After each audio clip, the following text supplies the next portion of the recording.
It was supposed to be a simple interview. Michael Jordan, the greatest basketball player who ever lived, sitting down for a friendly chat about his final championship season with the Chicago Bulls. Instead, it became the night that changed everything. What started as routine questions quickly turned into a vicious attack. Talk show host Marcus Brennan didn't just go after Jordan's career, he went after his family, his private life, and his deepest pain. But that wasn't the worst part. The worst part came when Brennan pulled out 2 pieces of paper and began reading from private letters that should never have been made public. Letters between Jordan and a dying 12-year-old boy. Letters that revealed Jordan's most vulnerable thoughts about loss, hope, and what it really means to be a hero. As Brennan mocked these sacred words on live television, the studio audience watched in horror.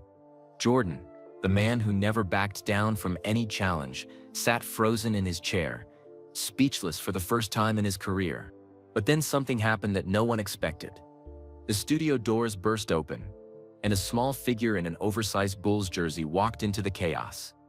A sick child had come to defend his hero. What followed was a confrontation that would be remembered long after the cameras stopped rolling. Jordan's response to Brennan's cruelty didn't involve anger or revenge. Instead, it revealed the true measure of a champion, and taught everyone watching what real strength looks like. This is the story of that incredible night, and how one moment of cruelty became the beginning of something beautiful. The black Lincoln Town car pulled up to the WGN-TV building on North Bradley Place in Chicago. Through the tinted windows, Michael Jordan could see a small crowd of fans waiting behind metal barriers. Even after all these years, the sight still amazed him. Kids pressed their faces against the cold March air, holding Bulls jerseys and basketballs, hoping for just a glimpse of their hero. "You sure about this interview, MJ?"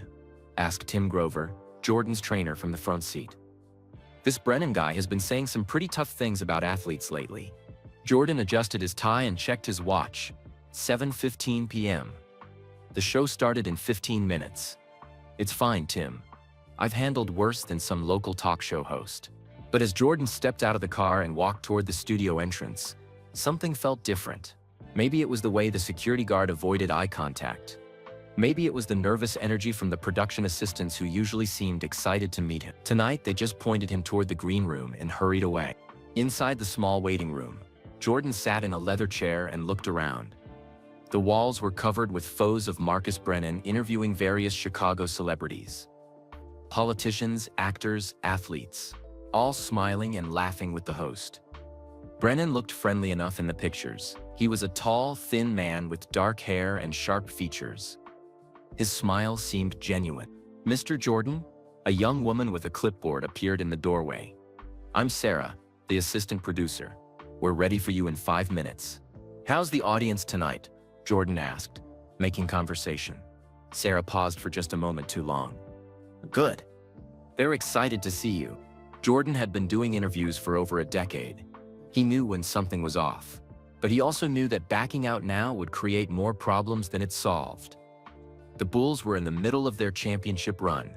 His fans expected him to show up, to be the Michael Jordan they believed in. The studio was smaller than Jordan expected. About 50 people sat in risers facing a simple desk setup. Bright lights hung from the ceiling, making everything look harsh and dramatic. Jordan could feel the heat from the lamps as soon as he walked in. Marcus Brennan stood up from behind his desk and extended his hand. Up close, he looked different from his photos. His eyes were harder, more calculating. His smile didn't reach his eyes. "Michael Jordan, the man himself," Brennan said loudly enough for the audience to hear. "Welcome to Chicago tonight." The audience clapped politely, but Jordan noticed it wasn't the usual enthusiastic response he got from Chicago crowds. These people seemed nervous, uncomfortable. He couldn't quite figure it out. "Thanks for having me, Marcus," Jordan replied, settling into the guest chair. The leather squeaked under the studio lights. "Oh, the pleasure is all mine," Brennan said, his voice carrying a tone Jordan didn't like. "We have so much to talk about tonight." The red recording light came on. A cameraman held up his fingers. 3, 2, "Good evening, Chicago. I'm Marcus Brennan, and tonight we have basketball legend Michael Jordan with us." Brennan turned toward his guest with what looked like a friendly smile. "Michael, the Bulls are having another amazing season. How does it feel to be chasing your sixth championship? Standard question.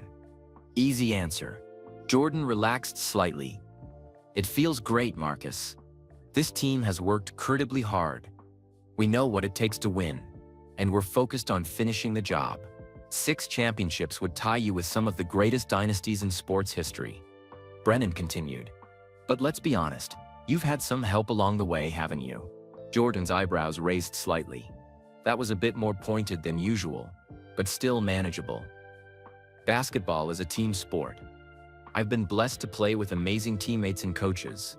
Speaking of being blessed, Brennan said, and Jordan caught something in his voice that made him sit up straighter. You've made quite a bit of money playing basketball. Endorsements, salary, gambling winnings.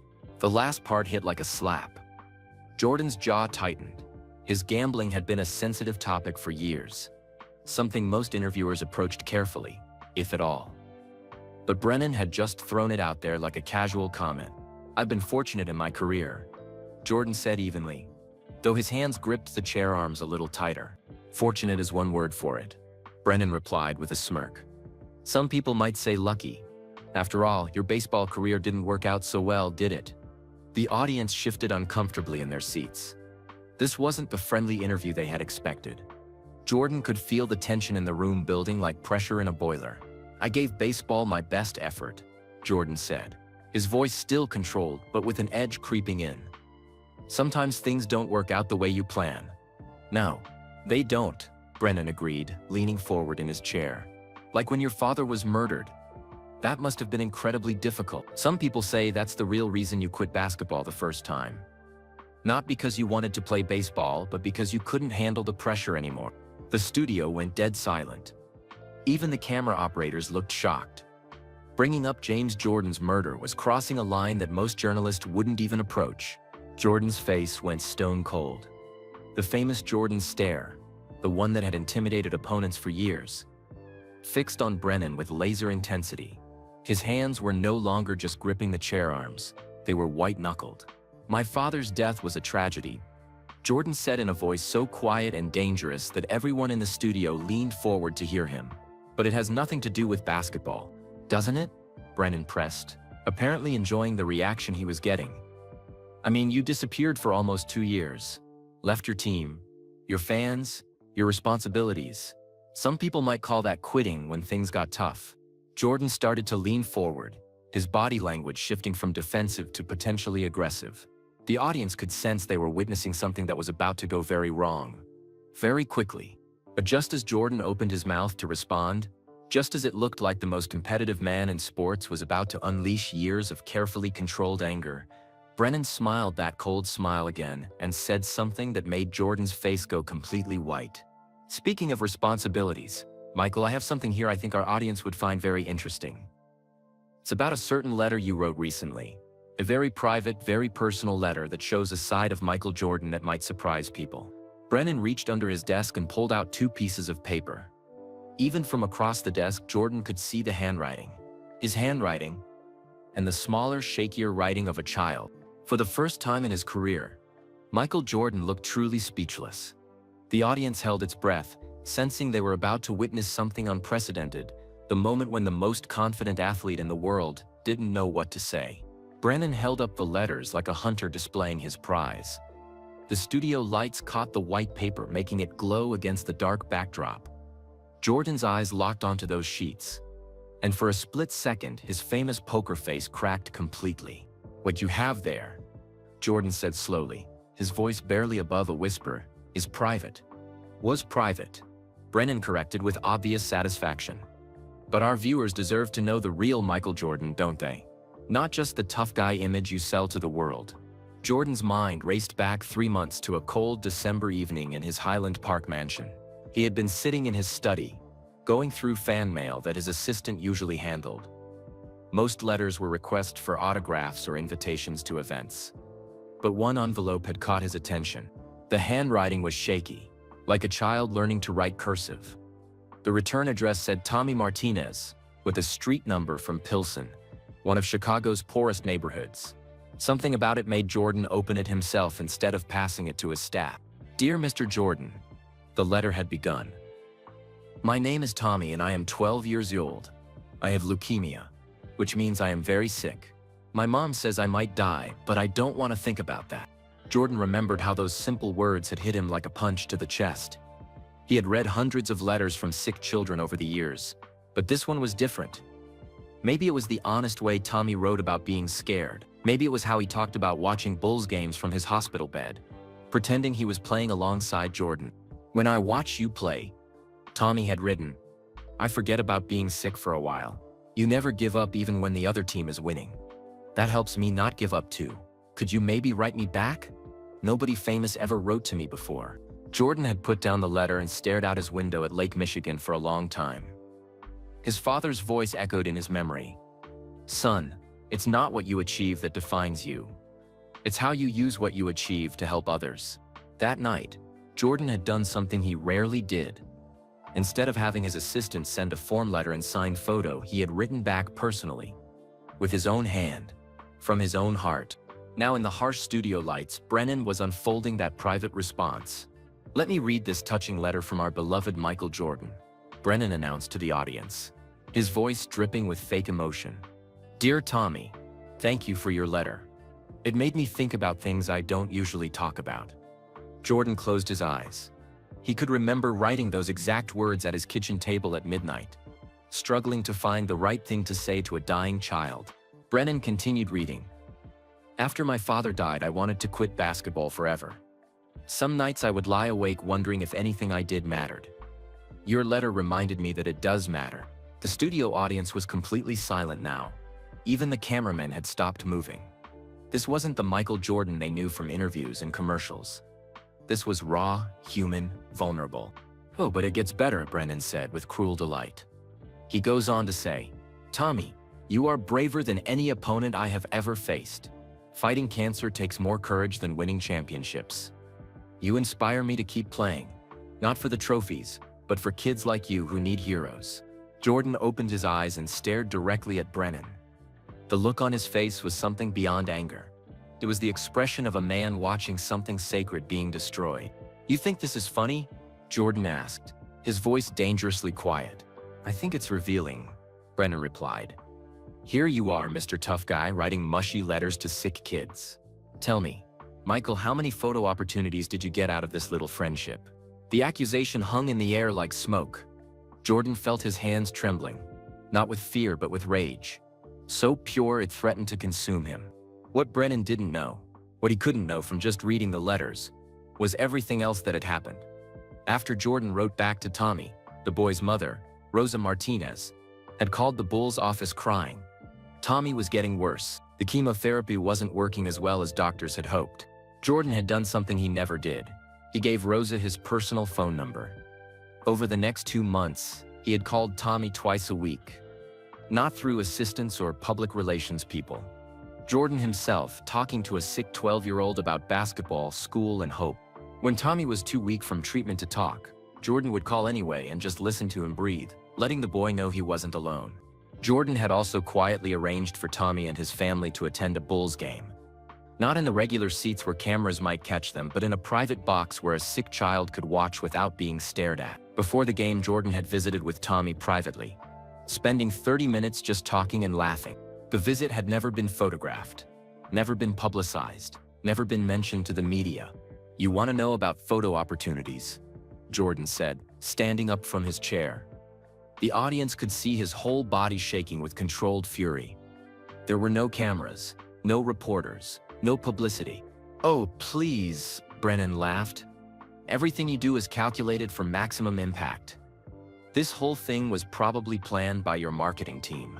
My marketing team, Jordan repeated slowly, didn't know anything about Tommy Martinez. Brennan's smile faltered slightly.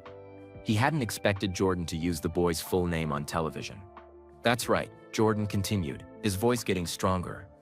Tommy Martinez, 12 years old, lives on 18th Street in Pilsen with his mother Rosa and his father James.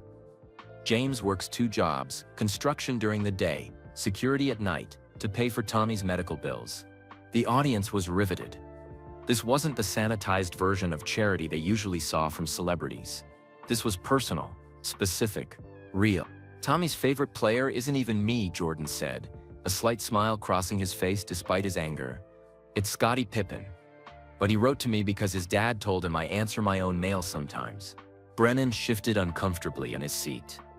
The interview was spiraling away from his control. The point is, Brennan said, trying to regain his footing, you're using a sick child to make yourself look good. It's manipulative, and he never got to finish the sentence. The studio doors at the back of the room suddenly burst open with a loud bang that echoed through the space.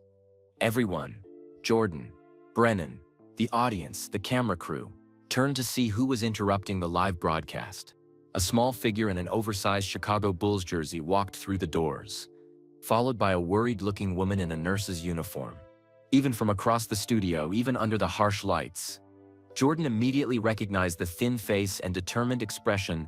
Tommy Martinez had come to defend his hero. The 12-year-old boy walked down the studio aisle with slow, careful steps. His Chicago Bulls jersey hung loose on his thin frame, and his jeans looked too big around his waist.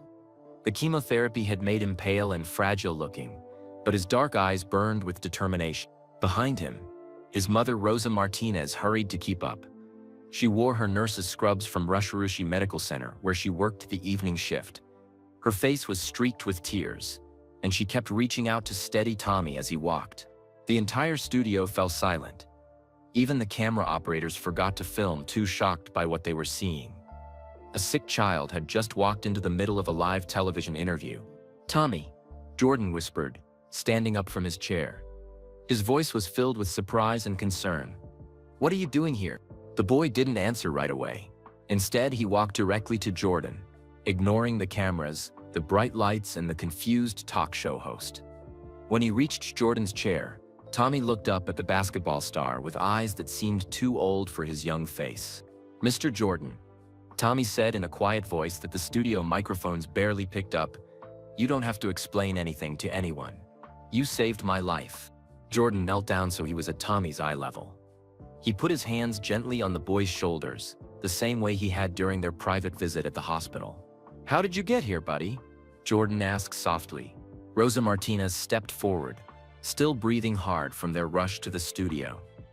"We were watching at home," she explained to Jordan, though her voice carried through the silent studio for everyone to hear. "When this man started reading your private letters on television, Tommy got so upset he made me drive him here right away." She turned to face Brennan with the fierce look that only a mother protecting her child could produce. Those letters were between Tommy and Mr. Jordan. They were private. They were sacred. Brennan sat frozen behind his desk, clearly not knowing how to handle this unexpected turn. His cruel confidence from moments before had evaporated. Now he just looked like a man who had been caught doing something terrible. Tommy turned away from Jordan and faced the studio audience. Despite his small size and obvious illness, he stood as straight as he could. When he spoke, his voice was stronger than before. "My name is Tommy Martinez," he announced to the room. "I have leukemia. That means my blood is sick, and I have to take medicine that makes me feel really bad sometimes." The audience listened in complete silence. Some people were already crying. 3 months ago, I wrote a letter to Mr. Jordan because watching him play basketball made me feel brave when I was scared. Tommy continued. "I never thought he would write back. Most famous people don't write to kids like me." Tommy reached into his pocket and pulled out a folded piece of paper. It was worn soft from being handled so many times. But he did write back, and it wasn't just a letter his helper wrote. It was from him, in his own handwriting, telling me things he never told anyone else. Jordan watched Tommy with amazement. This sick 12-year-old was showing more courage than most adults ever would. Then something amazing happened. Tommy said, his voice getting stronger. "Mr. Jordan called me on the phone. Not once, but lots of times. When I was too sick from the medicine to talk, he would still call and just listen to me breathe, so I wouldn't feel alone." Rosa Martinez wiped tears from her eyes. She remembered those phone calls, how excited Tommy would get when Jordan's number appeared on their caller ID. "And when I got really sick and had to stay in the hospital for 2 weeks, Mr. Jordan came to visit me," Tommy continued. "Twice. He didn't bring cameras or reporters. He just came to sit with me and talk about regular things, like school and baseball and what I wanted to be when I grew up." The boy's voice cracked slightly. But he kept going. He told me that being brave doesn't mean you're not scared. It means you keep going even when you are scared. He said that's what real champions do. Tommy turned to look directly at Brennan. The talk show host had gone pale, realizing that his cruel joke had backfired completely. "Mr. Jordan didn't help me for cameras or newspapers," Tommy said firmly. "He helped me because that's who he is. He helps people who need help, especially kids who are sick or scared." The studio audience was completely captivated. Several people were openly weeping. Even some of the tough camera operators had tears in their eyes. "And you know what the best part is?" Tommy asked, a small smile appearing on his thin face. "Mr. Jordan never made me feel like I was just a sick kid. He made me feel important. He made me feel like I mattered." Jordan stood up and put his arm around Tommy's shoulders. "You do matter," he said quietly. "More than you know." Tommy looked up at Jordan with pure affection. "I know that now, because you taught me." The boy then did something that shocked everyone in the studio. He walked over to Brennan's desk and stood directly in front of the talk show host. "Mr. Brennan," Tommy said in his clear young voice, "I know you're trying to make Mr. Jordan look bad, but you're wrong about him. He's the best person I know." Brennan stared at the sick child standing in front of him. For the first time since the interview began, he looked genuinely uncomfortable. "Tommy," Brennan started to say, but the boy held up his small hand. "I'm not finished," Tommy said politely but firmly. "Mr. Jordan wrote those letters because he cares about me. He visited me in the hospital because he wanted to make me feel better. He calls me on the phone because he knows being sick is scary and lonely." Tommy's voice grew stronger with each word. "Those letters you read, they weren't for television or newspapers. They were for me. They were to help a scared kid feel brave. And you took something beautiful and tried to make it ugly." The studio was so quiet that people could hear the hum of the air conditioning. Brennan looked like he wanted to disappear. "But I forgive you," Tommy said suddenly, causing everyone in the room to gasp in surprise. "You... what?" Brennan stammered. "I forgive you," Tommy repeated. "Being sick taught me that life is too short to stay angry at people. Maybe you just don't understand what it's like to be really scared and have someone care about you." Tommy reached into his other pocket and pulled out another folded paper. "This is another letter I wrote, but I never sent it," he said, holding it out to Brennan. "I wrote it after I heard you were going to interview Mr. Jordan tonight." Brennan took the letter with shaking hands. "What does it say?" Tommy smiled. The first genuine happy smile he had shown since entering the studio. "It's a letter I wrote to you. It says that even mean people deserve to find happiness someday. And that maybe if you met some of the kids in the hospital, you might understand why Mr. Jordan is such a good person." The studio audience erupted in the longest standing ovation in the show's history. People were clapping, crying, and cheering all at the same time. But Tommy wasn't finished. He turned back to the audience and held up his hand for quiet. "There's one more thing I want everyone to know," he said, his voice carrying clearly through the studio. Jordan looked down at the boy with curiosity. Even he didn't know what Tommy was about to reveal. "Mr. Brennan doesn't know this, but Mr. Jordan isn't just helping me," Tommy announced. "He's helping lots of kids who are sick. He's building a whole new part of the children's hospital just for kids with cancer." The audience gasped. This was news to everyone, including the reporters in the room. But he never told anyone about it because he said good deeds aren't supposed to be for showing off. They're supposed to be for helping. Tommy looked directly into the main camera. "So when people ask you what Michael Jordan is really like, you can tell them he's exactly what you hope he would be. He's a real hero." The boy then walked back to Jordan and took his hand. "Can we go home now, Mr. Jordan? I'm getting tired, and my mom has to work tonight." Jordan looked down at this incredible child who had just taught an entire television studio about courage, forgiveness, and what really matters in life. But before Jordan could answer, Brennan stood up from behind his desk. His face was red, and his hands were shaking. When he spoke, his voice was barely controlled. "You think you're so smart, kid?" Brennan said, his cruel mask slipping back into place. "You think your little speech changes anything?" The studio went dead silent again. Everyone could see that Brennan was about to cross a line that no decent person should ever cross. Jordan stepped protectively in front of Tommy, but Brennan wasn't finished. "Let me tell you something about your precious hero," Brennan snarled. "He only helped you because he knew you were probably going to die anyway. That makes it a safe investment in his public image. Minimal long-term commitment required. The words hit the studio like a physical blow. Even the cameramen looked shocked at what they had just heard. For a moment, nobody moved. Nobody breathed. The studio lights hummed overhead, casting harsh shadows across faces frozen in disbelief.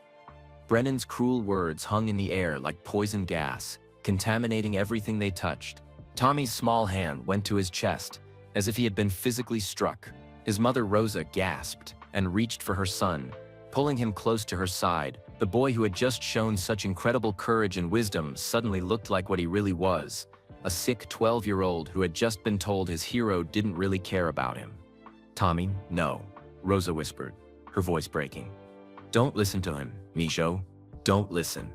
But the damage was already done.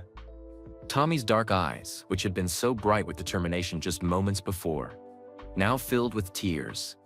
His thin shoulders shook as the cruel suggestion took root in his young mind. Maybe Mr. Jordan really didn't care about him. Maybe all those phone calls and visits were just for show. Maybe he was just a dying kid that famous people helped to make themselves feel good. Jordan felt something snap inside his chest. It wasn't anger anymore. It was something far more dangerous. It was the protective rage of someone watching an innocent child being destroyed by a grown man's cruelty. The basketball legend who had faced down the toughest competitors in the world, who had never backed down from any challenge, who had built his reputation on staying cool under pressure, was about to lose control completely. Jordan's hands clenched into fists at his sides. His jaw muscles worked like steel cables under tension. The famous Jordan stare, the one that had intimidated opponents and inspired teammates, was now focused on Brennan with an intensity that made the air in the studio feel electric. "You," Jordan started to say, his voice low and dangerous. He took a step toward Brennan's desk. His whole body coiled like a spring ready to explode. The studio audience sat paralyzed, sensing they were about to witness something that would change everything. Some people covered their mouths in shock. Others leaned forward, unable to look away. Jordan took another step closer to Brennan. The talk show host, who had seemed so confident in his cruelty moments before, now looked genuinely frightened. He had pushed the most competitive man in sports past his breaking point, and he was beginning to realize what that meant. "You want to attack me?" Jordan said, his voice getting louder with each word. "Fine, I can handle that. I've been dealing with people trying to tear me down my whole career. But you do not attack a sick child." Jordan's voice echoed through the studio with such force that several people in the audience jumped. The cameramen, who had been filming everything, actually stepped back from their equipment.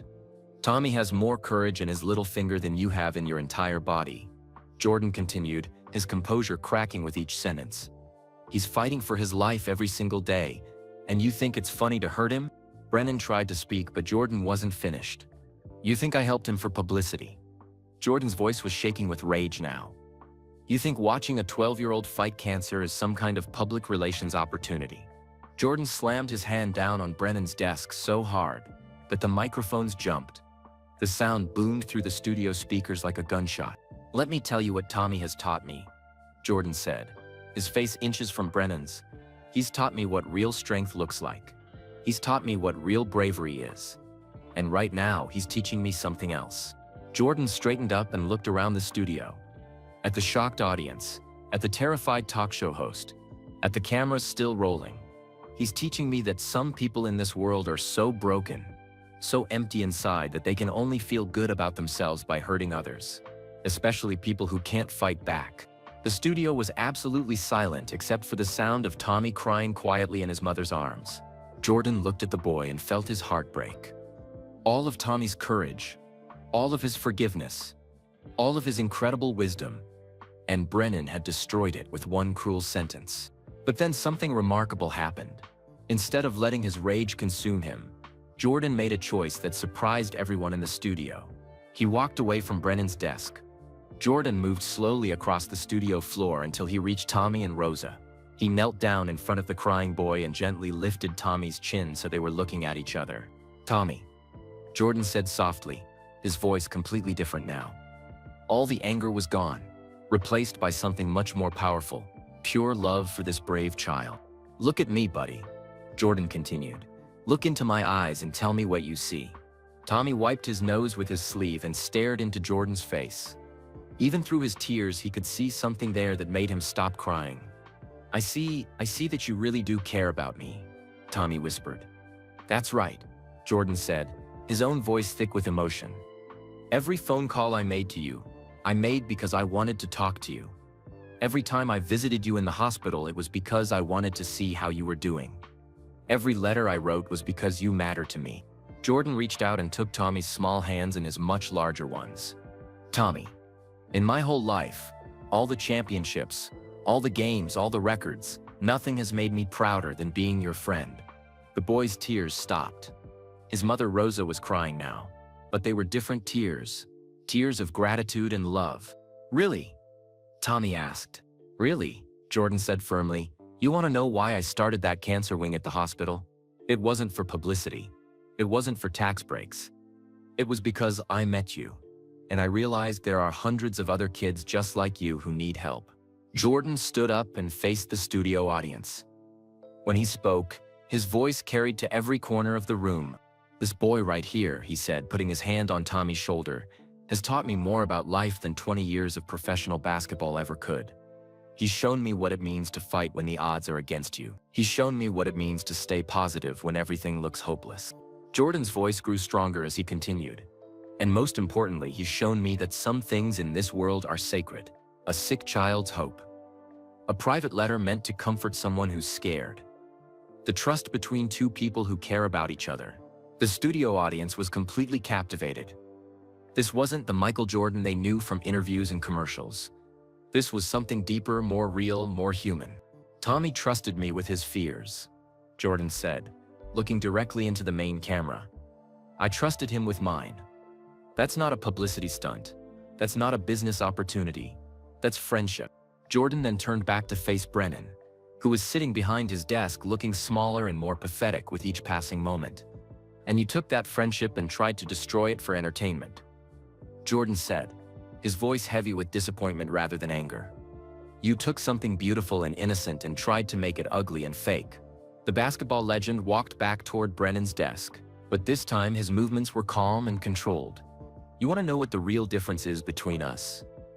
Jordan asked the talk show host. Brennan didn't answer. He couldn't answer.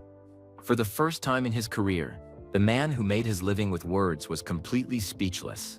"The difference is that Tommy forgave you," Jordan said quietly. "Even after what you just said to him, that boy, that incredible, brave boy, would probably still forgive you if you asked him to." Jordan reached into his jacket pocket and pulled out something that made the entire studio gasp in amazement. It was his 6 championship rings. One by one, Jordan placed them on Brennan's desk. The gold and diamonds caught the studio lights, sparkling like tiny suns. "These represent everything I've accomplished in basketball," Jordan said as he set down the last ring. 6 championships, 6 team victories. 6 times my name will be remembered in the history books."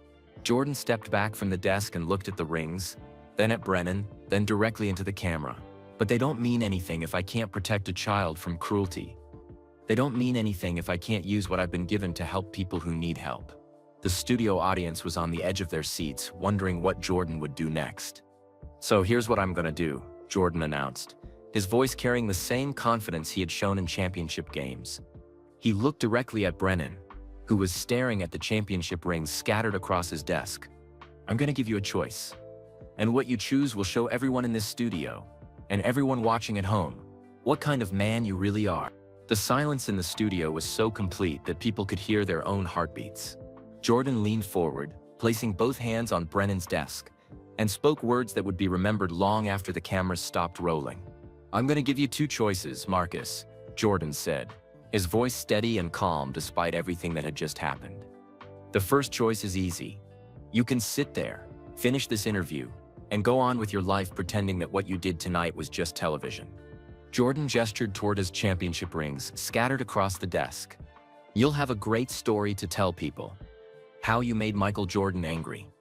How you got under his skin. How you broke down the man everyone thinks is unbreakable." The studio remained completely silent. Even Tommy had stopped crying and was listening carefully to every word. "That's the easy choice," Jordan continued. "Keep being the same person you were when this interview started. Keep thinking that hurting people makes good television. Keep believing that a child's pain is entertainment. Jordan straightened up and looked around the studio at all the faces watching him. But I'm going to offer you a second choice. A harder choice. A choice that might actually mean something. Brennan finally found his voice. What kind of choice? He asked quietly. Jordan smiled. But it wasn't a happy smile. It was the smile of someone who was about to change everything. I want you to come with me tomorrow. To Chicago Children's Hospital. Jordan said. I want you to spend one day, just one day, meeting kids who are fighting for their lives. The audience leaned forward in their seats. This wasn't what anyone had expected. No cameras, Jordan continued. No reporters, no publicity for either of us. Just you, me, and children who are braver than both of us will ever be. Jordan picked up one of his championship rings and held it up to the light. If you can look into the eyes of those kids and still think that what you did tonight was okay, then I'll publicly apologize for everything I said. I'll admit that you were right about me. I'll say that Tommy and all the other sick children I've helped were just publicity stunts. The studio gasped. Michael Jordan was offering to destroy his own reputation if Brennan could prove him wrong. But Jordan said, holding up his finger, if you realize that you were wrong, if you see what I see when I look at these incredible kids, then you have to do something for me. What? Brennan asked, though his voice was barely a whisper. You have to use your show differently, Jordan said simply. Instead of tearing people down, you start building them up. Instead of looking for the worst in people, you start looking for the best. Jordan walked around the desk until he was standing directly beside Brennan's chair. You have a gift, Marcus. You can reach thousands of people every night with this show. You can make them laugh, make them think, make them care about things that matter. Jordan's voice grew softer, more personal. Jordan looked over at Tommy, who was watching with wide eyes from his mother's side. Tommy forgave you, Jordan said. Even after what you said to him, that boy would forgive you if you asked. Do you know why? Brennan shook his head. Because Tommy understands something that most adults forget, Jordan explained. He understands that life is too short and too precious to waste on hate. He's fighting cancer at 12 years old, and he still has room in his heart for forgiveness. Jordan knelt down beside Brennan's chair so they were at the same level. But forgiveness doesn't mean there aren't consequences, Jordan said quietly. What you did tonight hurt people. It hurt Tommy. It hurt his mother. It hurt everyone in this studio who believes that some things should be sacred. Jordan stood back up and addressed the entire studio. So here's what's gonna happen, he announced. Tomorrow morning at 9 o'clock, I'll be at Chicago Children's Hospital in the cancer ward. Marcus, you can meet me there if you choose to. No cameras, no reporters, just us and the kids. Jordan looked directly into the main television camera. And everyone watching tonight will know whether you showed up or not. They'll know whether you chose to learn something, or whether you chose to stay the same person who attacks sick children for entertainment. The basketball legend walked back to where Tommy and Rosa were standing. But there's something else I want everyone to know, Jordan said, putting his arm around Tommy's shoulders. This boy right here has taught me something that no basketball game ever could. Jordan's voice filled with emotion as he continued. He's taught me that real champions aren't the people who win games. Real champions are the people who keep fighting even when they know they might lose. Real champions are the people who choose kindness over cruelness, hope over despair, love over fear. Tommy looked up at Jordan with such pure admiration that several people in the audience started crying again. Tommy is more of a champion than I could ever be, Jordan said. Not because of what he's accomplished, but because of how he treats people. Not because he's never been afraid, but because he's brave enough to care about others even when he's scared. Jordan then did something that shocked everyone in the studio. He took off his Bulls warm-up jacket and handed it to Tommy. This is for you, buddy, Jordan said. Not because you're sick, but because you're the strongest person I know. Tommy took the jacket with trembling hands. It was huge on his small frame, but he put it on anyway, and zipped it up to his chin. Thank you, Mr. Jordan, Tommy whispered. No, Tommy, Jordan replied. Thank you. Thank you for showing me what really matters. Thank you for trusting me with your friendship. Thank you for being exactly who you are. Jordan turned back to face Brennan one last time. So what's it gonna be, Marcus? He asked. Are you gonna meet me at the hospital tomorrow? Are you gonna see what real courage looks like? Or are you gonna keep being the kind of person who thinks a sick child's pain is funny? Tommy, Brennan said, his voice shaking. I'm sorry. I'm so sorry for what I said to you. Tommy looked at Brennan with those wise, dark eyes that seemed to see into people's souls. It's okay, Mr. Brennan, Tommy said quietly.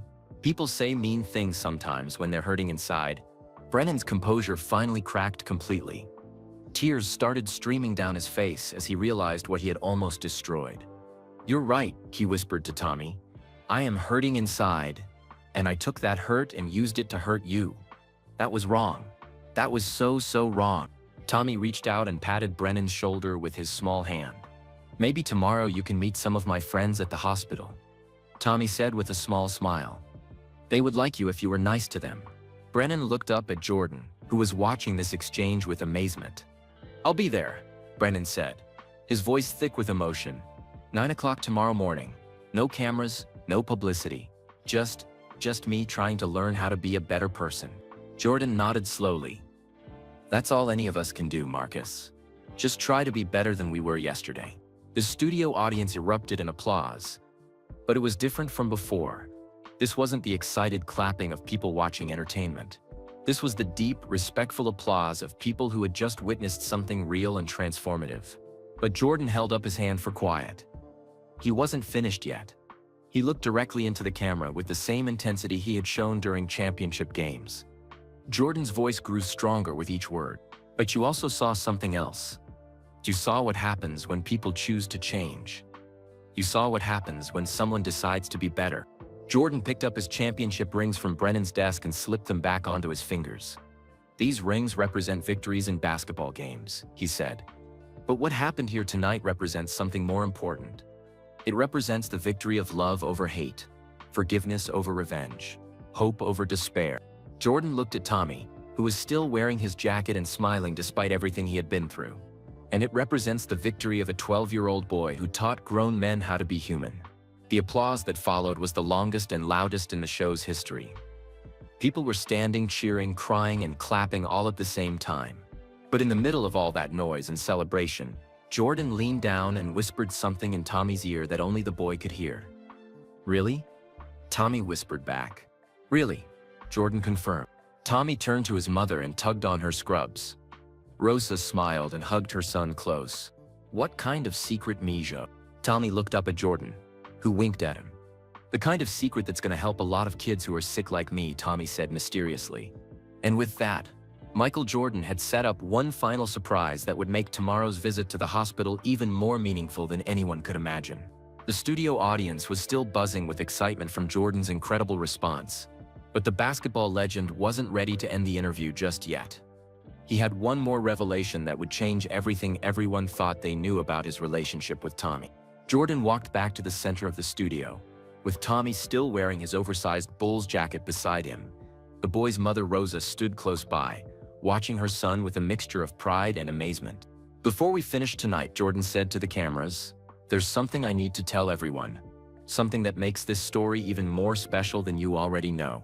Brennan, who was still wiping tears from his eyes, looked up from his chair with curiosity. Even he didn't know what Jordan was about to reveal. Tommy isn't just any young fan who wrote me a letter, Jordan began, his voice taking on a tone of deep respect. Tommy Martinez is the son of someone very important to my family. The studio fell quiet again. Jordan reached into his jacket pocket and pulled out an old, worn photograph. He held it up so the cameras could see it clearly. This picture was taken in 1992, Jordan said. That's me on the left and that's my father, James Jordan, on the right. The audience could see two men standing together, both smiling broadly. James Jordan looked proud and happy, his arm around his famous son's shoulders. But there's a third person in this photo, Jordan continued, pointing to a man in a Chicago police uniform standing slightly behind them. That's Officer James Martinez, Tommy's father. Rosa Martinez gasped and covered her mouth with her hands. Even she hadn't known about this connection when Tommy first wrote his letter. Officer Martinez worked security for my family during the early 1990s, Jordan explained. There were some threats against me and my father back then. People who didn't like that a basketball player was getting so much attention. Jordan's voice grew softer as he continued the story. My father was worried about our family's safety.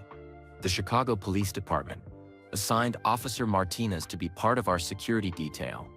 But James Martinez became much more than just a bodyguard. Jordan looked over at Tommy, who was listening with wide eyes. The boy had never heard this story before. "Your father saved my father's life, Tommy," Jordan said quietly. Not once, but twice. The studio was completely silent. Even the technical crew had stopped what they were doing to listen. The first time was in March of 1992. Jordan continued. Someone had been sending threatening letters to our house. Officer Martinez was checking our property when he spotted a man hiding in the bushes with a gun. Your father tackled that man and arrested him before anyone got hurt. Rosa Martinez was crying now, learning for the first time about her husband's heroic actions. The second time was even more serious. Jordan went on. In August of 1992, my father was leaving a restaurant late at night. Officer Martinez was off duty, but he happened to be driving by when he saw two men following my father's car. Your father followed them for 15 miles, calling for backup the whole time. Jordan paused, clearly emotional about the memory. When those men finally tried to rob my father, Officer Martinez was right there. He arrested both of them and probably saved my father's life. Tommy looked up at Jordan with a mixture of confusion and pride. "But Mr. Jordan," Tommy said in his small voice, "my father never told me any of this." Jordan knelt down beside Tommy and put his hand on the boy's shoulder. "That's because your father is a humble man, Tommy. He never wanted credit for doing his job. He never wanted to be famous for helping people. He just did what was right because it was right." Jordan stood back up and addressed the studio audience. After those incidents, James Martinez and my father became close friends. They would talk for hours about family, about work, about what it meant to be a good man in a difficult world. Jordan's voice cracked slightly as he continued. "When my father was murdered in 1993, Officer Martinez was one of the first people to call me. He cried on the phone with me. He told me that losing my father felt like losing his own brother. The studio was so quiet that people could hear their own breathing. James Martinez worked on my father's case," Jordan revealed. "He spent months trying to find the people responsible. He never gave up, even when other officers moved on to different cases." Jordan looked directly at Tommy. "Your father kept my father's memory alive by never stopping his search for justice. And when the killers were finally caught and convicted, Officer Martinez was there in the courtroom every single day." Tommy's eyes were wide with amazement. His father had never told him any of this. "So when I got your letter 3 months ago," Jordan said to Tommy, "and I saw the name Martinez at the bottom, I knew exactly who you were." Jordan pulled out his phone and showed Tommy a number in his contacts. "I called your father that same night. We talked for 2 hours. He told me about your illness, about how scared your family was, about how brave you were being." Rosa Martinez was sobbing openly now, finally understanding why Jordan had been so kind to her son. "Your father was too proud to ask me for help," Jordan continued. "But he didn't need to ask. After everything he did for my family, helping his son wasn't charity. It was family taking care of family." Jordan walked over to Rosa and gently took her hands. "Mrs. Martinez, your husband saved my father's life twice. The least I could do was try to save your son's spirit during his fight with cancer." Rosa could barely speak through her tears. I never knew," she whispered. "James never told me about any of this. Because that's the kind of man he is," Jordan replied. "He doesn't do good things for recognition. He does them because they're right." Jordan turned back to the cameras. "So when Marcus read those private letters tonight, when he suggested that I only help Tommy for publicity, he didn't know the whole story. He didn't know that Tommy's father risked his life to protect my family." Jordan's voice grew stronger and more passionate.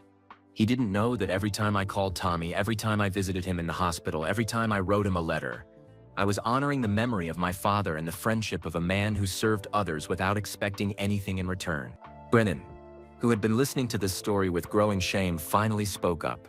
I had no idea," he said quietly. "I thought I was just attacking a celebrity's publicity stunt. I didn't know about any of this." Jordan looked at Brennan with something that might have been understanding. "That's exactly the point, Marcus. You didn't know the whole story, but you decided to attack anyway. You took something sacred, the friendship between two families who have been through tragedy together, and you tried to destroy it for entertainment." Jordan walked back to Tommy, who was still processing everything he had learned about his father. "Tommy, do you understand now why our friendship is so important to me?" Jordan asked. The boy nodded slowly. "Because my dad helped your dad, and now you're helping me." "That's part of it," Jordan agreed. "But it's more than that. It's because good people take care of each other. It's because when someone shows love to your family, you show love to their family." Jordan looked around the studio at all the faces watching him. "It's because some connections between people are deeper than business or publicity or fame. Some connections are about honor and loyalty and never forgetting who stood by you when things were difficult." Tommy tugged on Jordan's sleeve. "Mr. Jordan," the boy said quietly, "can I ask you something?" "Of course, buddy. Anything." Tommy looked up at the basketball legend with those wise, dark eyes. "Is that why you're building the new part of the hospital? Because of my dad and your dad?" Jordan smiled and ruffled Tommy's hair. "Smart kid," he said. "Yes, that's part of it. I'm building the James Jordan and James Martinez Children's Cancer Wing because both of our fathers taught us that protecting children is the most important thing adults can do." The studio audience erupted in applause, but Jordan held up his hand. "But there's more," he said. "The secret I whispered to Tommy isn't just about the hospital wing." Jordan looked directly into the main camera. "Tomorrow, when Marcus and I visit the children's hospital, we're not just going to meet the kids. We're going to announce something that's going to help sick children all across the country." Tommy bounced excitedly in his oversized jacket. "Can I tell them now, Mr. Jordan? Can I tell them the secret?" Jordan laughed, the first genuinely happy sound he had made all evening. "Go ahead, Tommy. Tell everyone what we're going to do." Tommy walked to the center of the studio, looking tiny but confident in Jordan's jacket. "Mr. Jordan is starting a new foundation," Tommy announced proudly. "It's going to pay for college for kids who beat cancer.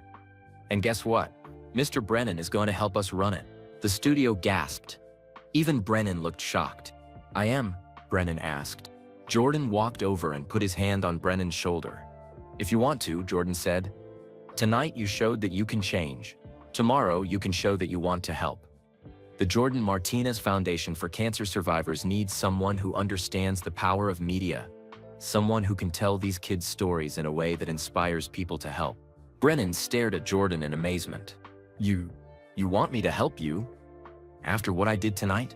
"Marcus," Jordan said seriously, "tonight you made a terrible mistake. But Tommy forgave you. If a 12-year-old kid fighting cancer can forgive you, then I can give you a chance to make things right." Jordan looked around the studio one last time. "That's what this whole story is about," he said. "It's about second chances. It's about good people taking care of each other. It's about honoring the people who came before us by helping the people who come after us." Jordan picked up Tommy and held him so everyone could see the brave boy in the oversized Bulls jacket. "And it's about learning from the strongest, bravest, most incredible kids in the world that love is always more powerful than hate."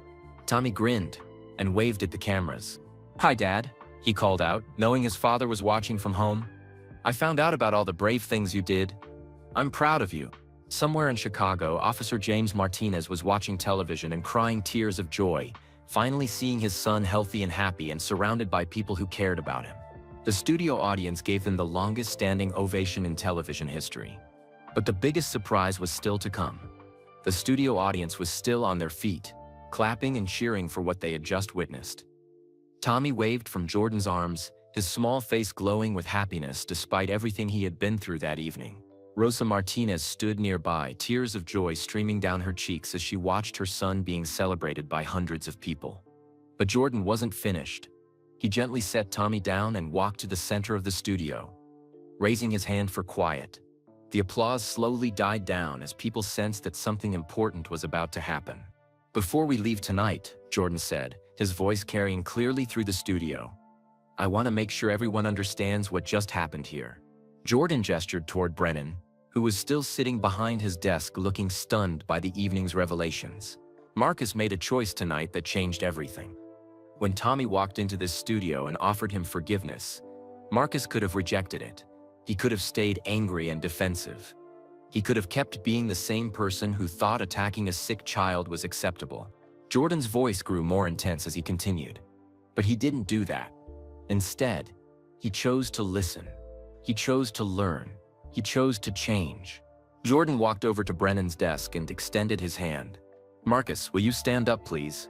Brennan looked confused but took Jordan's hand and stood up. The two men faced each other, the basketball legend and the talk show host who had just learned what really mattered in life.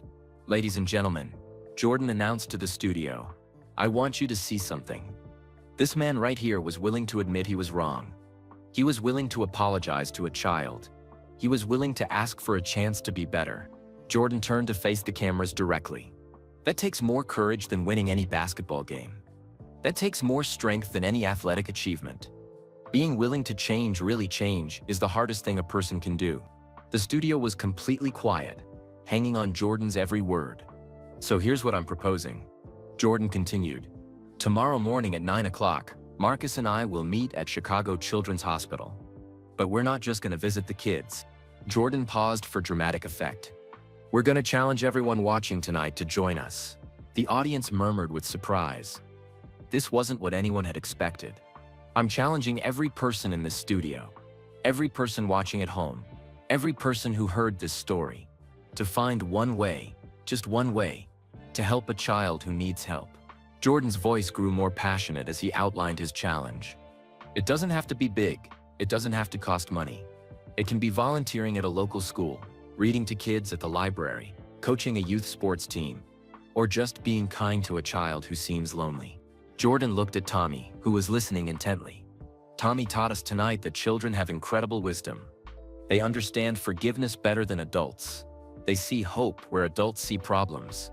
They believe in possibilities that adults think are impossible." Jordan walked closer to the audience. "But children also need adults to protect them, to encourage them, to show them that the world is full of good people who care about them." Jordan's voice cracked slightly with emotion. "Every child deserves to feel the way Tommy felt when he put on my jacket tonight. Every child deserves to feel important, valued, loved." Jordan turned back to Brennan. "Marcus, are you ready to accept this challenge? Are you ready to spend tomorrow learning from children instead of just talking about them?" Brennan stood up straighter, looking more determined than he had all evening. "Yes," Brennan said firmly. "But I want to do more than just visit tomorrow." Brennan walked around his desk and stood beside Jordan. "I want to use my show differently from now on," Brennan announced to the studio. "Instead of looking for ways to tear people down, I want to find stories about people building each other up." The audience began to applaud, but Brennan held up his hand. "I'm not finished," he said. "I also want to challenge my viewers to join this movement." Brennan looked directly into the camera.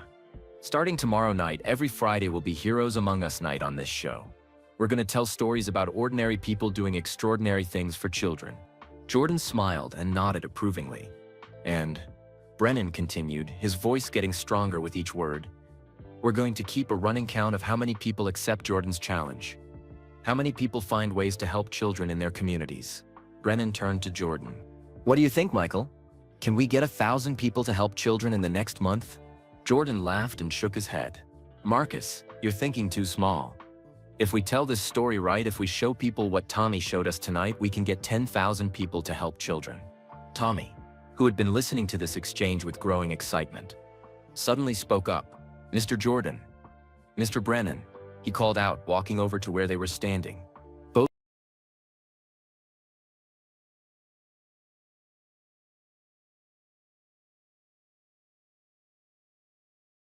Tommy suggested, "What if we challenge kids to help other kids too?" Jordan and Brennan looked at each other. Then back at Tommy. "What do you mean?" Brennan asked. Tommy's voice grew excited as he explained his idea. "Kids at my school don't know what to say to me. Because I'm sick. They're scared to talk to me because they think they might say something wrong." Tommy looked up at Jordan. "But what if healthy kids learned how to be friends with sick kids? What if they learned that we're still just kids who want to play and laugh and have fun?" Jordan's face lit up with understanding. "Tommy, you're brilliant," Jordan said. "We could create a program where healthy kids visit sick kids in hospitals. Not as visitors feeling sorry for them, but as friends learning from each other." Brennan was nodding enthusiastically. "We could call it Tommy's Friends," Brennan suggested. "Kids helping kids, learning from each other, breaking down the barriers that fear creates." Tommy grinned so widely that his whole face seemed to glow. "Really? We could really do that?" "We can do anything we set our minds to," Jordan assured him. Look what you accomplished tonight just by being brave enough to walk into this studio." Jordan stood up and addressed the audience again. "So here's our complete challenge," he announced. "Adults, find one way to help a child in need. Kids, find one way to help another kid who might be lonely or scared or different from you." Jordan's voice grew powerful and inspiring. "Let's see if we can create a movement. Let's see if we can prove that Tommy's spirit, his courage, his forgiveness, his love, can spread to thousands of people." Brennan stood beside Jordan and added his own challenge. "And let's prove that people can change. That someone who makes terrible mistakes can learn to do better. That it's never too late to become the person you should have been all along." The studio audience erupted in the loudest applause yet. People were standing, cheering, crying, and hugging each other all at the same time. But Tommy had one more surprise for everyone. The boy walked to the center of the studio and held up his hands for quiet. Slowly, the applause died down as people waited to hear what this incredible child would say next. "There's something I want to tell everyone," Tommy said, his young voice carrying clearly through the studio. "When I first got sick, I was really scared. I thought maybe God was mad at me or something. I thought maybe I did something wrong and that's why I got cancer." The studio was completely silent, hanging on every word from this brave 12-year-old. "But tonight I learned something different," Tommy continued. "I learned that sometimes bad things happen so that good things can happen too." Tommy looked at Jordan, then at Brennan, then at his mother. "If I hadn't gotten sick, I never would have written to Mr. Jordan. If I hadn't written to him, he never would have told me about my dad being a hero. If Mr. Brennan hadn't been mean tonight, he never would have learned how to be nice." Tommy's wisdom left the entire studio speechless. "So maybe," Tommy said with the simple faith of a child, "maybe everything happens for a reason. Maybe bad things and good things are all part of the same big story." Tommy walked over to Brennan and tugged on his jacket. "Mr. Brennan, do you want to know a secret?" Brennan knelt down beside Tommy. "What's that, Tommy?" Tommy whispered something in Brennan's ear that made the grown man's eyes fill with tears. "What did he say?" Jordan asked curiously. Brennan looked up at Jordan with wonder in his eyes.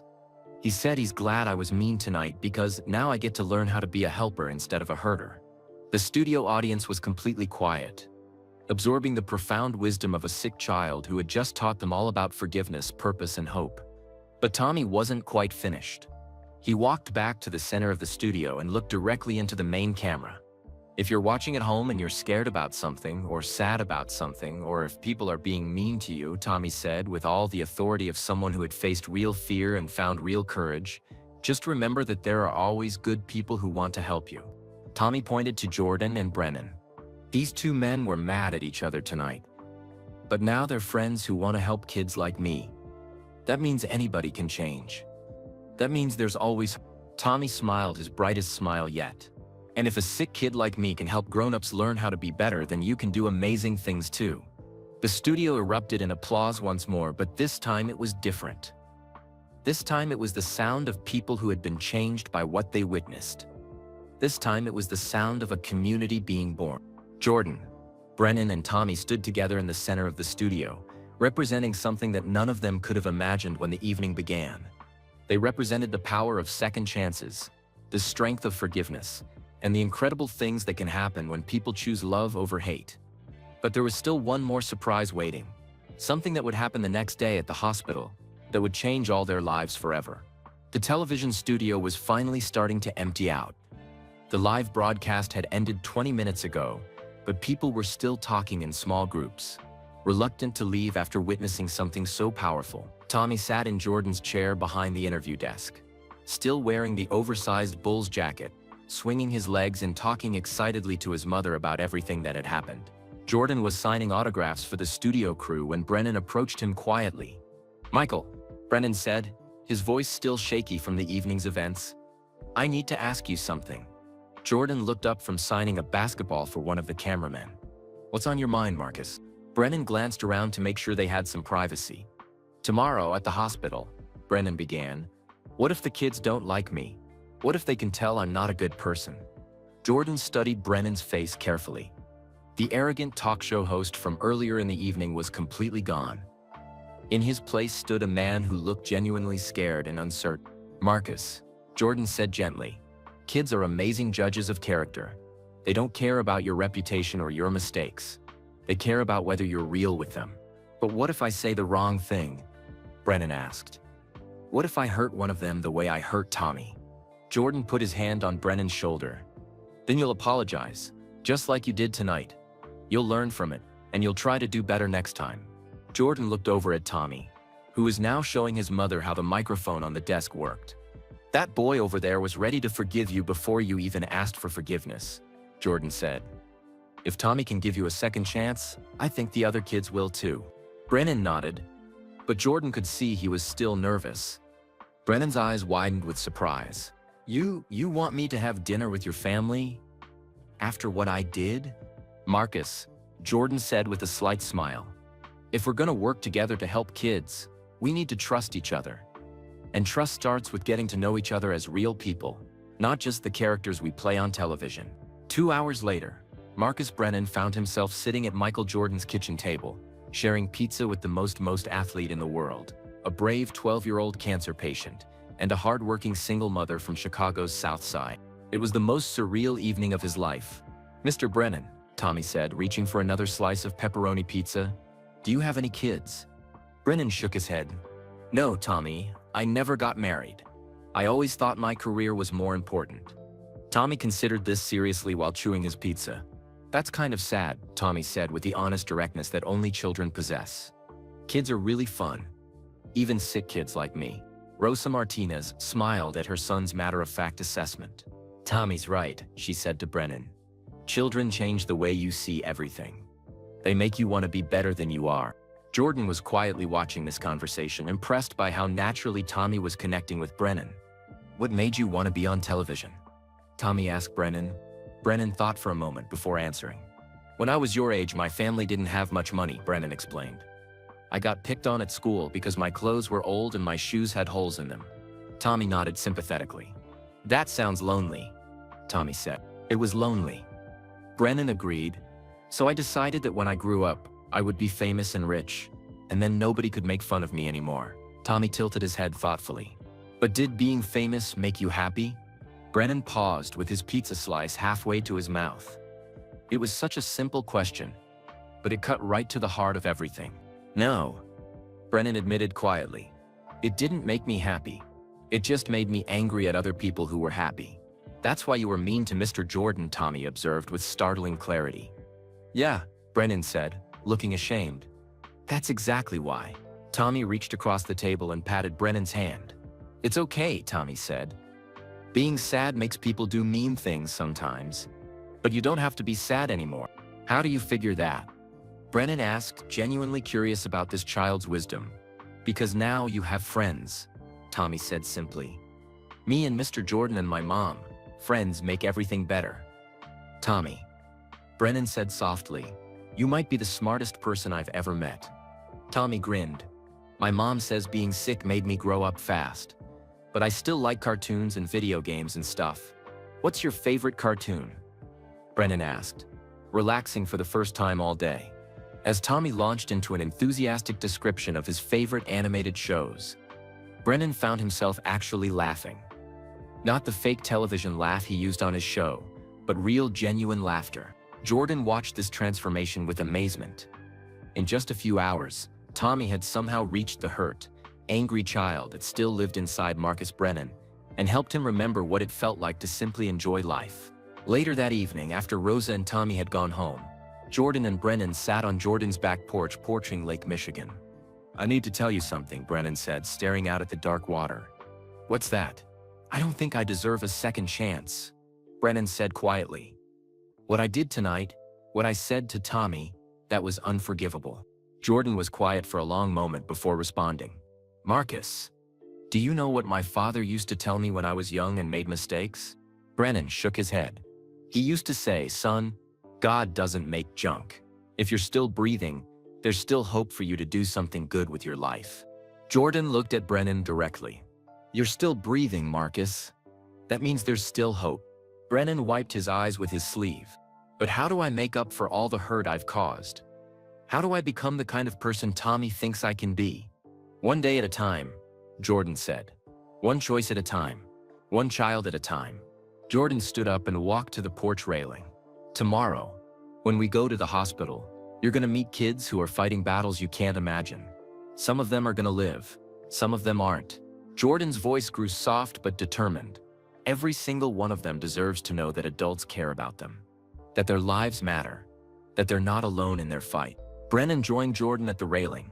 What if I'm not strong enough to handle seeing kids who are that sick? Jordan turned to face him. Then you'll learn to be strong enough.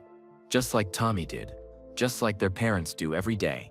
The two men stood in comfortable silence for a while, looking out at the lake and thinking about the incredible evening they had shared. Michael, Brennan said finally, thank you. For what? For giving me a chance to be better than I was. For showing me what real strength looks like. For letting me be part of something that actually matters. Jordan smiled and clapped Brennan on the shoulder. Thank Tommy for that. He's the one who taught us both what really matters. The next morning at 8:45 a.m., Jordan arrived at Chicago Children's Hospital to find Marcus Brennan already waiting in the parking lot. The talk show host was holding a large box and looked nervous, but determined. You're early, Jordan observed. I couldn't sleep, Brennan admitted. I kept thinking about what Tommy said, about friends making everything better. I wanted to bring something for the kids. Jordan looked at the box curiously. What did you bring? Brennan opened the box to reveal dozens of small stuffed animals. Bears, dogs, cats, and various other cuddly creatures. I went to the store as soon as it opened, Brennan explained. I thought maybe each kid could pick one to keep. Something soft to hold when they're scared. Jordan smiled broadly. Marcus, that's perfect. As they walked toward the hospital entrance, Jordan noticed something different about Brennan. The angry, defensive posture was gone. The cruel smirk had been replaced by genuine concern and nervousness. You ready for this? Jordan asked as they approached the elevator to the pediatric cancer ward. No, Brennan said honestly. But I'm gonna do it anyway. The elevator doors opened, and they stepped inside. As they rode up to the 7th floor, Brennan said something that would stay with Jordan forever. Michael, no matter what happens up there, I want you to know that last night was the first time in 20 years that I felt like a decent human being. Jordan looked at him with respect. Then let's go show these kids what decent human beings look like. The elevator doors opened onto the pediatric cancer ward, where Tommy Martinez was waiting for them with the biggest smile either man had ever seen. But Tommy wasn't alone.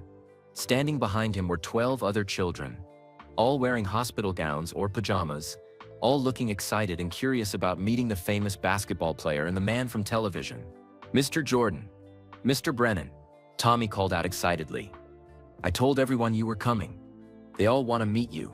As Jordan and Brennan walked onto the ward, surrounded by brave children fighting the battle of their lives, neither man could have imagined what they were about to learn from these incredible kids.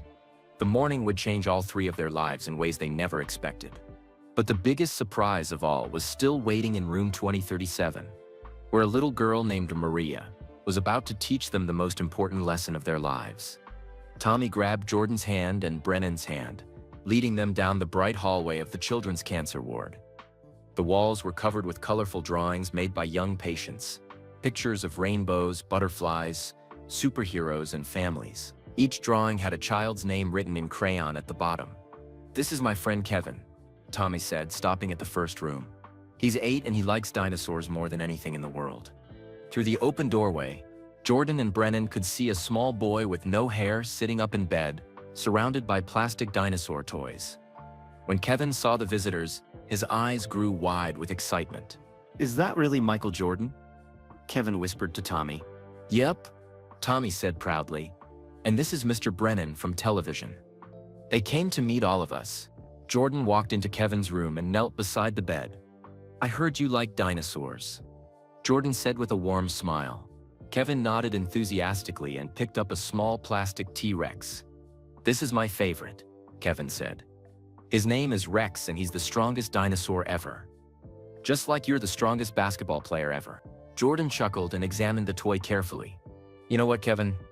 I think Rex and I have something in common. What's that? Kevin asked. We both know that being strong isn't just about being tough on the outside, Jordan explained. Real strength comes from not giving up, even when things get really hard. Kevin considered this seriously. Like when the medicine makes me feel sick, but I don't give up fighting the bad cells in my blood, Exactly like that, Jordan said. You're stronger than any dinosaur, Kevin. You're stronger than any basketball player too. Brennan watched this exchange with amazement. He had never seen a celebrity interact with a child so naturally, without cameras or publicity people around. Mr. Brennan, Kevin said, noticing the man standing quietly in the doorway. Do you want to see my dinosaur collection? Brennan stepped forward nervously, still holding his box of stuffed animals. I'd love to see them, Kevin. For the next 10 minutes, Kevin gave Brennan a detailed tour of his dinosaur world, explaining which ones were meat eaters, which ones were plant eaters, and which ones could fly. Brennan found himself genuinely fascinated by the boy's knowledge and enthusiasm. Kevin, Brennan said when the dinosaur tour was finished, I brought something for you and the other kids. Brennan opened his box and let Kevin choose from the stuffed animals inside. Kevin's face lit up as he spotted a small, soft dinosaur among the other animals. A stegosaurus, Kevin exclaimed, hugging the stuffed animal to his chest. Thank you, Mr. Brennan.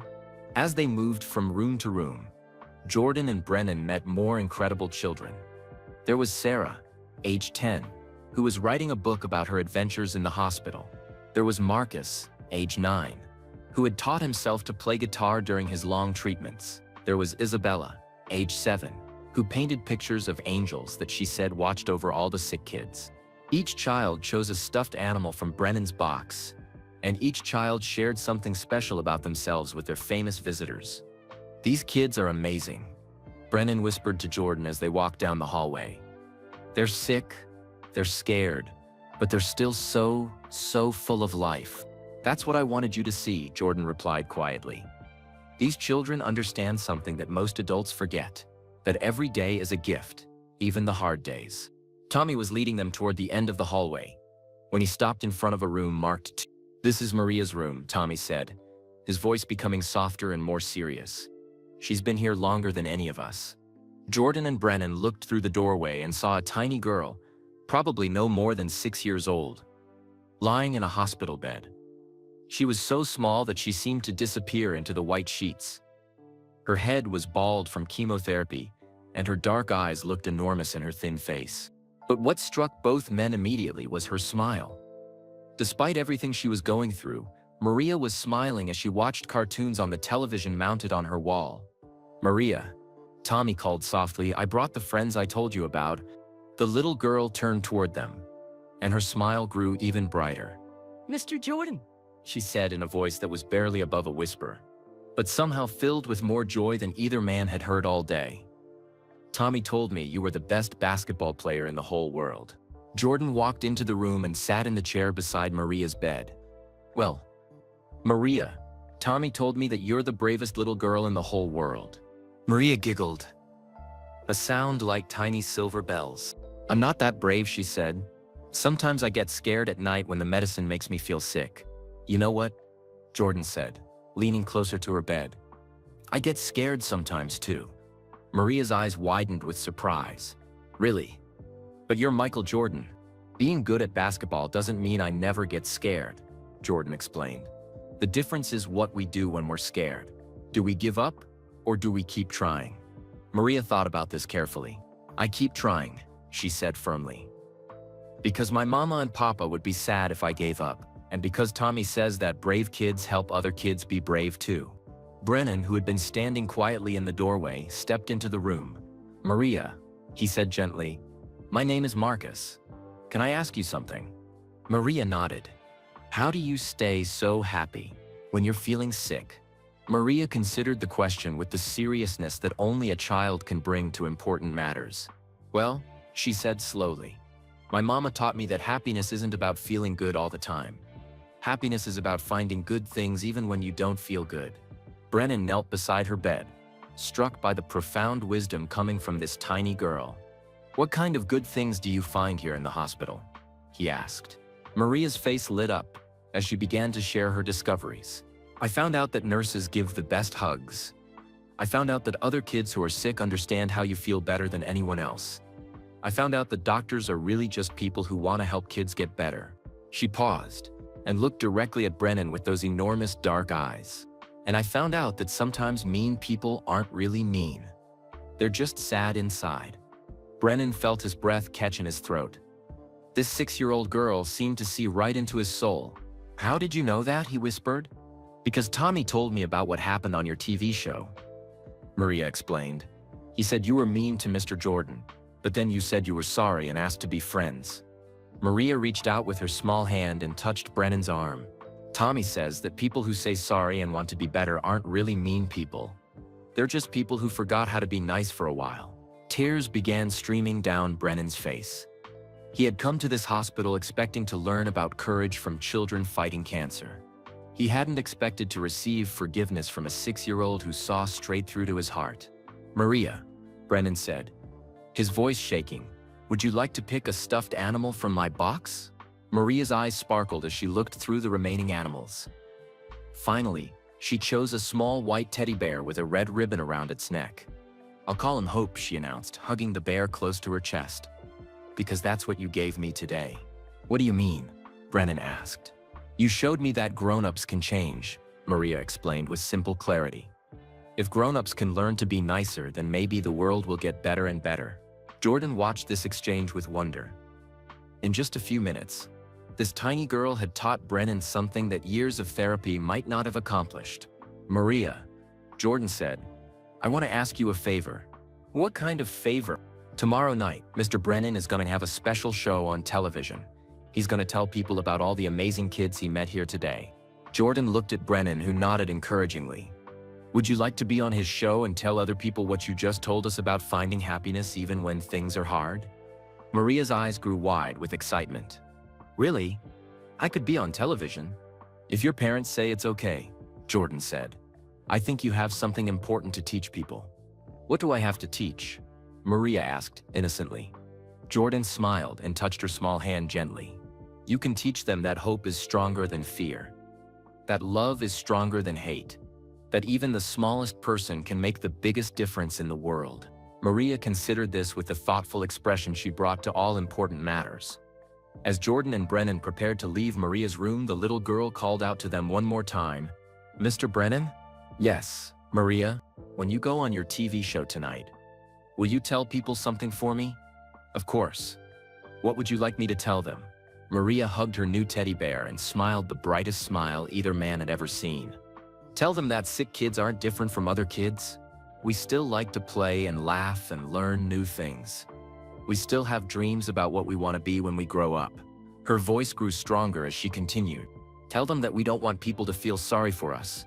We want people to believe in us. We want them to know that we're fighting really hard to get better, and that their love and prayers help us fight." Brennan wiped tears from his eyes as he memorized every word this incredible child was saying. Jordan and Brennan stood in silence for a moment, overwhelmed by the profound truth this little girl had just shared with them. As they walked back down the hallway toward the elevator, both men were quiet, processing everything they had experienced during their morning with these remarkable children. "What's that?" 3 months from now, I'm quitting television." Jordan looked at him with surprise. "Why?" Brennan smiled. The first genuinely peaceful smile Jordan had seen from him.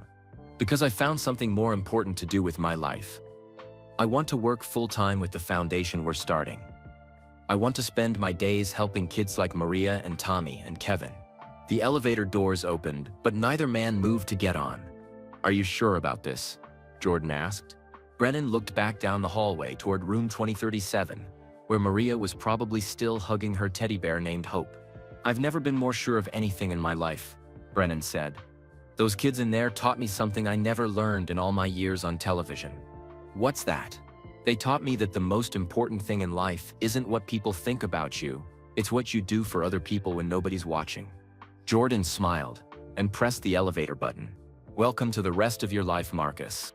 As they rode down to the lobby, both men knew that everything had changed. The cruel talk show host who had attacked a sick child on live television was gone forever. In his place stood a man who had found his true purpose in life, helping children find hope in their darker moments. But neither Jordan nor Brennan could have imagined what would happen next. The story they thought was ending was really just beginning.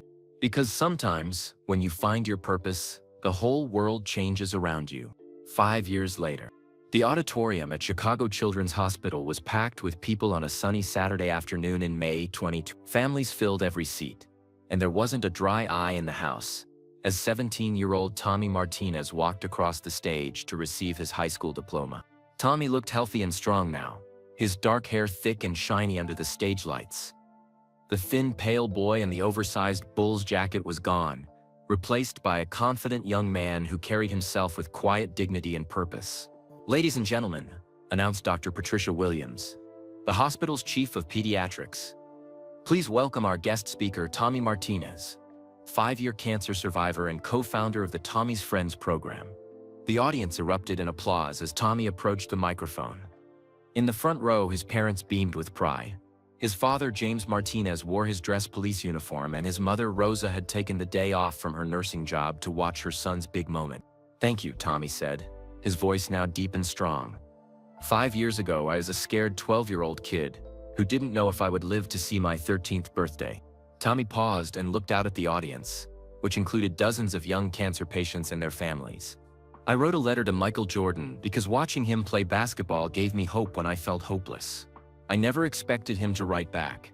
I definitely never expected that letter to change my life, his life, and the lives of thousands of other children." In the audience, Michael Jordan sat quietly in the third row wearing a simple suit and tie. He looked older now, with more gray in his hair, but his eyes still held the same intensity and warmth that had made him a champion. Beside Jordan sat Marcus Brennan, who looked completely different from the cruel talk show host he had once been. His face was softer, kinder, and his eyes held the gentle wisdom that comes from spending years serving others. He wore a simple Tommy's Friends t-shirt, instead of his old expensive suits. "But this ceremony isn't really about me," Tommy continued from the stage. "It's about celebrating something much bigger. It's about celebrating what happens when people choose to change their lives to help other people." Tommy gestured toward the audience. 5 years ago, Mr. Jordan and Mr. Brennan made a promise on live television. They promised to help children like me. They promised to show the world that every kid, sick or healthy, deserves to know they matter. The audience applauded, but Tommy held up his hand. "Today, I want to tell you what they've accomplished since that night." Tommy pulled out a piece of paper with notes on it. The Jordan Martinez Foundation for Cancer Survivors has provided college scholarships to 47 young people who beat cancer. Every single one of those kids is now in college or has already graduated and started careers helping other people. The applause grew louder. The Tommy's Friends program has trained over 12,000 healthy children to visit and support kids in hospitals across the country. These friendships have made hospital stays less scary and lonely for thousands of sick children. Tommy's voice grew stronger with each statistic. Mr. Brennan's new television show, Heroes Among Us, has told the stories of over 2,000 ordinary people doing extraordinary things for children. Because of those stories, millions of dollars have been donated to help kids in need. Tommy looked directly at Jordan and Brennan. But numbers don't tell the whole story. The real story is about how two men learned that helping children isn't just good for the children. It's good for the people doing the helping too. Tommy stepped away from the microphone and walked to the edge of the stage. "Mr. Jordan, would you please come up here?" Jordan stood up and walked to the stage, looking slightly uncomfortable with the attention. "Mr. Jordan," Tommy said when the basketball legend joined him, 5 years ago you told me that I taught you what real courage looked like. But you taught me something too." "What's that, Tommy?" Jordan asked. "You taught me that heroes aren't people who never get scared. Heroes are people who do the right thing even when they are scared." Tommy turned to the audience. "The night I walked into that television studio, I was terrified. I didn't know if Mr. Jordan would be embarrassed by me. I didn't know if people would laugh at a sick kid trying to defend his hero." Tommy's voice filled with emotion. "But I walked in anyway because I knew Mr. Jordan was a good person, and I couldn't let anyone say he wasn't." Jordan put his arm around Tommy's shoulders, just as he had that night 5 years ago. "Tommy," Jordan said into the microphone, "you saved my life that night." The audience murmured with surprise. "I was so angry at what Mr. Brennan was saying that I almost forgot who I really was." Jordan explained. "I almost let his cruelty turn me into something cruel too." Jordan looked out at the audience. "But then this brave boy walked into that studio and reminded me what really mattered. He showed me that responding to hate with love is always stronger than responding to hate with more hate." Jordan's voice grew thoughtful.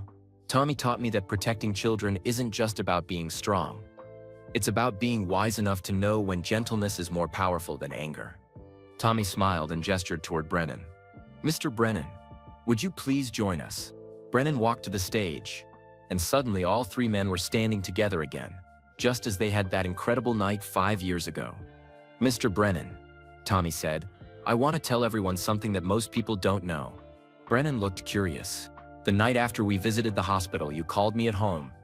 Do you remember what you said?" Brennan smiled and nodded. "I told you that meeting you and the other kids had changed my heart," Brennan said into the microphone. "But you said something else," Tommy continued. "You said that for the first time in your adult life you felt proud of who you were." Brennan's eyes filled with tears at the memory. "That's right," he said. "Meeting those incredible children showed me that I had been wasting my life trying to tear people down instead of building them up." Tommy turned to face the audience again. Mr. Brennan quit his television career to work full-time helping kids. He makes less money now, but he told me last week that he's never been happier. The audience applauded warmly for Brennan's transformation. "But there's something else I want everyone to know," Tommy continued. "Something that shows you who these men really are." Tommy pulled out another piece of paper. 3 years ago, when I was 14, my cancer came back." A hush fell over the auditorium. Many people in the audience hadn't known about Tommy's relapse. "I was scared that I might die before I got to graduate high school. I was scared that all the plans we had made for helping other kids would end with me." Tommy's voice remained steady and strong despite the difficult memory. "But Mr. Jordan and Mr. Brennan didn't treat me like I was dying. They treated me like I was living." Tommy looked at both men with deep affection. "They visited me in the hospital every single day during my treatment. Not for cameras or publicity, just because they loved me and wanted me to know I wasn't alone." Jordan and Brennan both had tears in their eyes now. "When I was too sick from chemotherapy to get out of bed, they brought the foundation work to me. They let me help plan programs and write letters to other kids from my hospital room." Tommy's voice grew stronger. "They made me feel useful and important even when I felt weak and scared. They taught me that having value as a person isn't about being healthy or strong, it's about caring for other people." The audience was completely silent, hanging on every word. "I beat cancer again because I had something to live for," Tommy said simply. "I had friends who believed in me. I had work that mattered. I had a purpose." Tommy walked to the center of the stage and looked out at all the faces watching him. "Today I graduate from high school with a full scholarship to study medicine at Northwestern University. In 8 years, I'll be Dr. Tommy Martinez, and I'll work right here at this hospital taking care of kids who are fighting the same battle I fought." The audience erupted in the loudest applause yet. "But I'm not the only one," Tommy continued when the applause died down. "There are hundreds of other kids who beat cancer and are now doctors, teachers, nurses, social workers, and counselors, because people like Mr. Jordan and Mr. Brennan believed in us." Tommy gestured toward a section of the audience where dozens of young adults were sitting together. "These are my Tommy's Friends graduates," he announced. "Kids who were helped by our programs and are now helping other kids themselves." One by one, the young adults stood up. Some were former cancer patients. Others were healthy kids who had volunteered in hospitals and discovered their calling to help others. Sarah Chen, Tommy announced as a young Asian woman, stood up. Beat leukemia at age 9 and is now a pediatric nurse. Marcus Williams beat brain cancer at age 11 and is now a child psychologist. Isabella Rodriguez beat bone cancer at age 8 and is now an art therapist who works with sick children.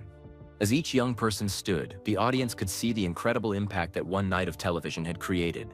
Kevin Johnson, Tommy continued, pointing to a tall young man near the back, beat lymphoma at age 10 and is now studying to be a pediatric oncologist. Tommy paused and smiled. Kevin still loves dinosaurs. He has a collection of over 500 now, and he uses them to help explain medical procedures to scared kids. The audience laughed and applauded warmly. But Tommy wasn't finished with his surprises. "There's one more person I want you to meet," he said mysteriously. From the side door of the auditorium, a young woman in a white doctor's coat walked toward the stage. She was small and petite, with long dark hair and enormous dark eyes that some people in the audience recognized immediately. "Ladies and gentlemen," Tommy announced with obvious pride, "please welcome Dr. Maria Santos." The audience gasped in recognition. This was the tiny 6-year-old girl who had been so sick 5 years ago, the child who had taught everyone about hope while lying in her hospital bed. Maria walked onto the stage with quiet confidence, her white coat marking her as a newly graduated doctor. She was still small in stature, but her presence filled the entire auditorium. 5 years ago, Maria said into the microphone, her voice now strong and clear. I was a sick little girl who weighed only 30 pounds and wasn't expected to live through the summer. She looked out at the audience with those same remarkable dark eyes, now filled with wisdom and compassion. Mr. Jordan and Mr. Brennan visited me in room 207, and I gave Mr. Brennan a stuffed bear that I named Hope. Brennan reached into his jacket pocket and pulled out a small, well-worn white teddy bear with a red ribbon around its neck. I still carry Hope with me everywhere, Brennan said, his voice thick with emotion. She reminds me every day that miracles happen when people refuse to give up on each other. Maria smiled the same bright smile that had captivated 2 grown men 5 years earlier. I beat cancer, graduated from high school at 16, finished college at 19, and just graduated from medical school at age 23, she announced. The audience erupted in amazed applause. Next month, I start my residency in pediatric oncology right here at Chicago Children's Hospital, Maria continued. I'm going to take care of kids who are lying in room 2037, and all the other rooms where scared children are fighting for their lives. Maria walked over to Tommy and took his hand. Tommy taught me that having cancer doesn't make you a victim. It makes you a fighter, and fighters help other fighters. She looked at Jordan and Brennan. Mr. Jordan taught me that real champions use their strength to protect people who can't protect themselves. Her voice grew soft but determined. And Mr. Brennan taught me that people can change, that it's never too late to become who you were meant to be. Maria addressed the entire audience. Every child in this room, whether you're sick or healthy, whether you're scared or confident, has the power to change someone's life. You have the power to choose kindness over cruelness, hope over fear, love over hate. The young doctor's voice filled the auditorium. That choice doesn't depend on how old you are, how healthy you are, or how much money your family has. It only depends on whether you decide to use whatever gifts you have to help other people. Maria looked directly into the eyes of the children in the audience. Some of you are fighting cancer right now.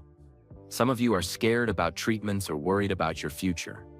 I want you to know that you are braver than you think you are, stronger than you know, and more important than you can imagine. Her voice grew warm and encouraging. Your battle with cancer is teaching you things that will help you help other people for the rest of your life. Your experience with fear is teaching you how to bring comfort to others who are afraid. Your struggle with pain is teaching you how to bring healing to people who are hurting. Maria walked to the edge of the stage and knelt down so she was at eye level with the youngest children in the front rows. And to all the healthy kids here today, she said with a gentle smile, you have a superpower that you might not even know about. What superpower? Called out a little boy in the front row. The superpower of friendship, Maria replied. When you become friends with a sick kid, when you treat them like a regular person instead of feeling sorry for them, you give them something more powerful than any medicine. What's that? Asked a little girl. You give them hope that their life is going to be normal and happy and full of good things, Maria explained. You show them that being sick doesn't make them different or less important than anyone else. Maria stood back up and walked to the center of the stage where Tommy, Jordan, and Brennan were waiting for her. 5 years ago, these 3 men taught each other and taught all of us that the most important victories in life aren't the ones that happen in sports arenas or television studios. She said, the most important victories happen when someone who is strong decides to help someone who is weak, when someone who is healthy decides to care for someone who is sick, when someone who has made mistakes decides to spend their life making things better. Mr. Jordan, you won 6 championship rings in basketball. But your real championship is the thousands of children whose lives you've changed through your kindness and generosity. Mr. Brennan, you used to have a successful television show that made you famous. But your real success is becoming the kind of person that sick children trust and love. Finally, she looked at Tommy. And Tommy, you survived cancer twice. But your real victory is showing other kids that having a disease doesn't define who you are. How you treat other people defines who you are. Maria faced the audience one last time. The story that brought us all together started with a mean television interview and a sick boy defending his hero. But it became something much bigger. Her voice filled with passion and conviction. It became a story about what happens when people choose to see the best in each other, instead of the worst. When they choose to build each other up, instead of tearing each other down. When they choose to respond to cruelty with kindness and to hate with love. The young doctor smiled with the same joy she had shown as a 6-year-old holding a teddy bear named Hope. That story isn't ending today. It's continuing with each of you. Every time you help a child who is scared, every time you befriend someone who is lonely, every time you choose to be kind instead of cruel, you're writing the next chapter. Maria's final words rang through the auditorium like a bell. The real victory isn't that some of us beat cancer. The real victory is that all of us learned how to beat hate with love, fear with courage, and despair with hope, and that victory belongs to everyone. The standing ovation that followed lasted for 15 minutes. People were crying, cheering, and hugging each other all at the same time. Children ran up to the stage to meet their heroes. Parents wiped tears from their eyes as they realized they had just witnessed something extraordinary. As the crowd slowly began to disperse, Tommy, Jordan, Brennan, and Maria stood together on the stage, looking out at the families and children who had been touched by their story. "You know," Jordan said quietly to his 3 friends, "I won a lot of games in my basketball career, but I never felt like I really won anything until that night 5 years ago when I learned what it meant to protect a child." Brennan nodded and pulled the small teddy bear from his pocket. "I spent 40 years of my life trying to be important," he said. "I never realized that the most important thing I could do was make a 6-year-old girl feel like she mattered." Tommy looked at his 3 mentors and friends with deep gratitude. "I used to think that beating cancer was my biggest accomplishment," he said. "But I was wrong. My biggest accomplishment was bringing all of you together and watching you become the people you were meant to be." Maria smiled and took each of their hands. "The night I named this teddy bear Hope," she said, "I didn't know that hope was contagious. I didn't know that when you give hope to one person, they give it to another person, and it keeps spreading until it changes the whole world." The 4 friends stood in comfortable silence for a moment, looking out at the empty auditorium where their story had come full circle. 5 years ago, an angry talk show host had tried to destroy the friendship between a basketball legend and a sick child. Instead, he had accidentally created something beautiful, a movement of love, hope, and healing that had touched thousands of lives and would continue touching lives for generations to come. Tommy had been right that night in the television studio when he said that sometimes bad things happen so that good things can happen too. Sometimes the worst moments in our lives become the doorways to the best chapters of our stories. And sometimes when we think our story is ending, it's really just beginning. And that was the end of this incredible story. A tale that began with cruelty but ended with hope, showing us that even in our darkest moments, we have the power to choose love over hate. Michael Jordan, Marcus Brennan, and Tommy Martinez taught us that real champions aren't defined by their victories, but by how they lift others up. Their story reminds us that it's never too late to change, never too late to forgive, and never too late to become the person we were meant to be. We'd love to know, where are you listening from? Drop a comment below and let us know your city and country.